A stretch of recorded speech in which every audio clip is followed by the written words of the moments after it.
నమస్తే అండి. Welcome to YouTube బడి. బాల వ్యాకరణంలో సంధి పరిచ్ఛేదం, దానికన్నా ముందు సంజ్ఞా పరిచ్ఛేదం. బాల వ్యాకరణంలో మొత్తం 10 పరిచ్ఛేదాలు ఉంటాయి. ముఖ్యమైన పరిచ్ఛేదాలు అనేవి కొన్ని మన టాపిక్స్ అనేవి డిఎస్సి కింద ఎక్కువగా డిఎస్ మనం ముఖ్యంగా యూజ్ చేసినట్టయితే మొత్తం అన్ని చదువుకోవాలి. అన్నింటిలో కూడా చివరి వరకు వెళ్ళాల్సిన అవసరం లేదు. కొన్ని టాపిక్స్ అనేవి ముఖ్యమైనవి. అందులో సంజ్ఞా పరిచ్ఛేదం చాలా ముఖ్యమైనది. సంజ్ఞా పరిచ్ఛేదంలో ఈ గుర్తులు ఏవైతే ఉన్నాయో ఆ గుర్తులకు సంబంధించి ప్రతి వీడియోలు కూడా క్లారిటీగా చెప్పడం జరిగింది. ఇవన్నీ కూడా బాల వ్యాకరణం అనే ప్లేలిస్ట్ ఉంటుంది. అలాగే యూజీసీ నెట్ ప్లేలిస్ట్లో కూడా ఉంటాయి, డిఎస్ఏ ప్లేలిస్ట్లో కూడా ఉంటాయి. సెపరేట్గా కావాలంటే బాల వ్యాకరణం అనే ప్లేలిస్ట్ ఉంటుంది. అందులో ఈ క్లాసులన్నీ కూడా అందుబాటులో ఉంటాయి. సంధి పరిచ్ఛేదం. సంధి పరిచ్ఛేదంలో ఎంత కష్టమైనా సరే ఏదో ఒక విధంగా ఈ క్లాస్తో సంధి పరిచ్ఛేదం పూర్తి అవుతుంది. 55వ సూత్రం. కాబట్టి ప్రతి ఈ పరిచ్ఛేదాల్లోని సూత్రాలతో పాటుగా ఎన్ని సూత్రాలు ఉన్నాయి, ఎక్కువ సూత్రాలు ఉండేది, తక్కువ సూత్రాలు ఉండేది. అలాగే బాల వ్యాకరణానికి ప్రౌఢ వ్యాకరణానికి సంబంధం, దానికి స్టార్టింగే చెప్పుకున్నాం మనం. బాల వ్యాకరణానికి ప్రౌఢ వ్యాకరణానికి సంబంధం కలిగినటువంటి క్లాస్ కూడా చెప్పుకున్నాం. పరవస్తు కింద సమాచారం కూడా క్లాస్ చెప్పుకున్నాం కవి పరిచయంలో. కాబట్టి చాలా ముఖ్యమైనవండి.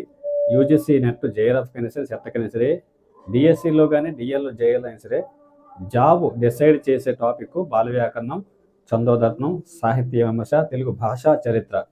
ఇవి చాలా ముఖ్యమైనవి. కష్టంగా ఉన్నవి కూడా ఇష్టంగా చదువుకోవాలి.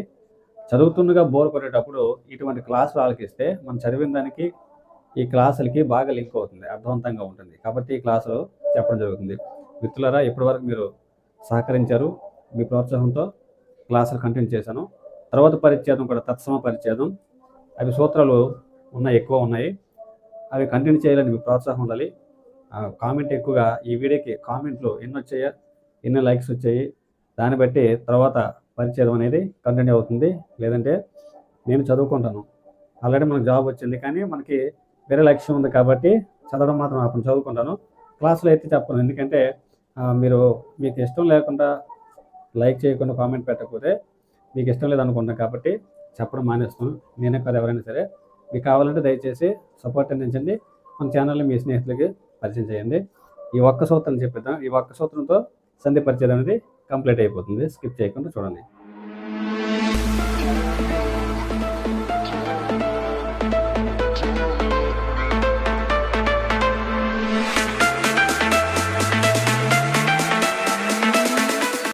బాల వ్యాకరణంలో సంధి పరిచ్ఛేదంలో చివరి సూత్రం 55వ సూత్రం. కాబట్టి బాల వ్యాకరణంలో ఈ సంధి పరిచ్ఛేదంలో ఎన్ని సూత్రాలు ఉన్నాయని మనం గుర్తించుకోవడం కోసం 5+5 అని గుర్తించేసుకోండి. సంధి అనేటప్పుడు 5+5 అంటే ఈక్వల్ సమానం కాబట్టి ఇలా గుర్తించుకోండి. జస్ట్ 5++ అంటే 5+5 10 వేసేకండి, 10 సూత్రాలు అనుకోకండి. 5+5 గుర్తించుకోవడం కోసం ఈ ప్లస్ చెరిపేసి 55 సూత్రాలు అని మనం గుర్తించుకోండి. ఇది చివరిలో చూసుకుంటే వాక్యావసానంబున సంధిలేమి దోషంబు కాదని ఆర్యులనరు. ఆర్యులు కాబట్టి ఆర్యులు. వాక్య అవసానము. అవసానం అంటే ఏమిటో గత క్లాసులు చెప్పుకున్నాం. అవసానం అంటే చివర, విరామం. కాబట్టి వాక్య అవసానమున సంధిలేమి, వాక్యం చివర సంధి లేకపోవడం అనేది దోషంబు కాదు. అది పెద్దగా దోషం కాదు. అంటే తెలుగులో వాక్య నిర్మాణంలో పదానికి కలిపేసి సంధి చేసి చెప్తాం. వాక్యం చివరిలోని మొదటి వాక్యం ఒక 2 వాక్యాలు అనుకోండి. మొదటి వాక్యం చివర వాక్యం పూర్తయిపోతుంది. రెండవ వాక్యం మొదట, అక్కడి నుంచి స్టార్ట్ అవుతుంది.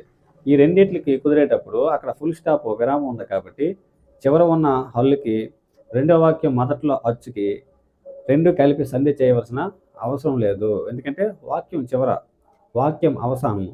వాక్యావసానమున సంధిలేమి దోషం కాదు అని ఎవరు పేర్కొన్నారంటే ఆర్యులు పేర్కొన్నారు. ఆర్య వ్యవహారంబు పృష్టంబు గ్రాహ్యం బగును.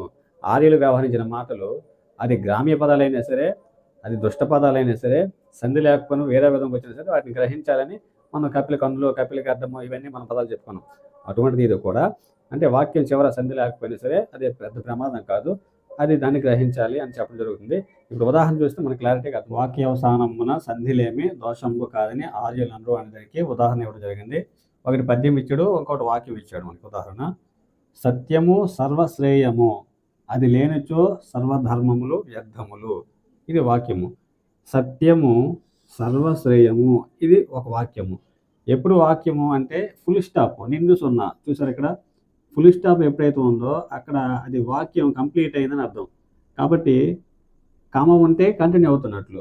ఫుల్ స్టాప్ ఉంది కాబట్టి ఆ వాక్యం పూర్తి అయిపోయింది. సత్యము సర్వశ్రేయము అయిపోయింది.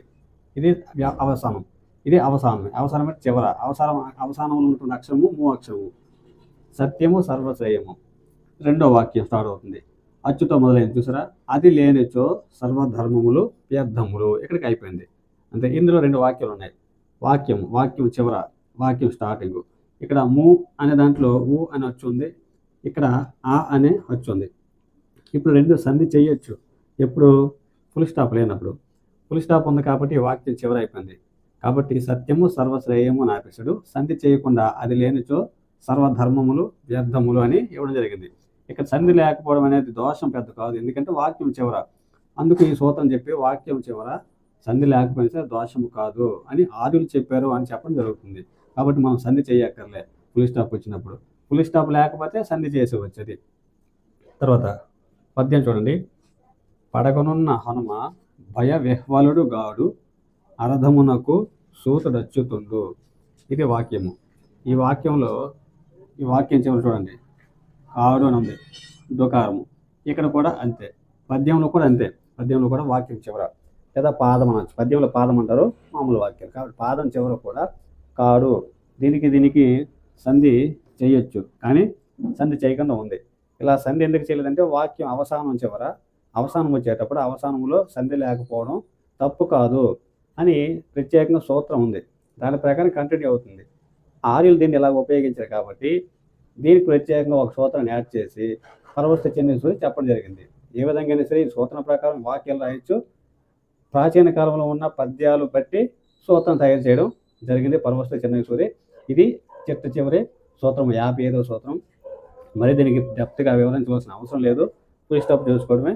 కాబట్టి ఈ వాక్యం చివరి మిత్రులరా, ఇది సంధి పరిచ్ఛేదంలో చివరి సూత్రం. 55 సూత్రాలు పూర్తిగా ఉన్నాయి ఈ ఛానల్లో. ఎటువంటి ఇబ్బంది లేకుండా ప్రతి సూత్రం కూడా నీట్గా ఆలకించండి. మీకు నచ్చిందనిపిస్తే మీ మిత్రులకు షేర్ చేయడం మాత్రం మర్చిపోకండి. కొంచెం పుషప్ అందించండి. ఛానల్లో కొంచెం హై రేంజ్లో సబ్స్క్రిప్షన్ ఎక్కువ వచ్చేస్తే ఇంకా హై రేంజ్లో మన క్లాసులు కంటిన్యూ అవుతూ ఉంటాయి. తర్వాత ఆ క్లాసులు కంటిన్యూ చేయాలా వద్దా కామెంట్ పెట్టండి. కంటిన్యూ చేయమంటే తత్సం పరిచయం స్టార్ట్ చేస్తాను. ఆ తర్వాత కొంతమంది పెడుతున్నారు, అన్నీ ఒకసారి ఎవరు చెప్పలేమండి, ఎందుకంటే ఒక్కనే కాబట్టి. ఉన్న క్లాసులు మిస్ చేయకండి. ప్రతి క్లాస్ ఇంపార్టెంట్, ప్రతిది ఆలకించండి. లేని క్లాసుల కోసం ఒక చెప్పమని సరే అంత వేగంగా చెప్పలేము. అందరూ ఒక టాపిక్ అయిన తర్వాత ఇంకో టాపిక్ మనం స్టార్ట్ చేయొచ్చు. ఇదొక వీడియో అయితే గజిబిజి అవుతూ ఉంటుంది. కాబట్టి దీని తర్వాత తత్సమ పరిచయం చెప్పడానికి ప్రయత్నం చేస్తాను. మీ యొక్క సపోర్టు ఇవి అయిన తర్వాత మళ్ళీ సాహిత్యంలోకి అడుగు పెడదాం. మన ఛానల్ ప్రోత్సహిస్తూ నా మీద నమ్మకంతో వీడియో పెట్టిన చూస్తున్నారు, అలాగే లైక్ కూడా చేస్తున్నారు. మీ అందరికీ కూడా ధన్యవాదాలు తెలియజేస్తూ మళ్ళీ తత్సమ పరిచయంతో మళ్ళీ కలుద్దాం. దొరకసెలవు. జై హింద్.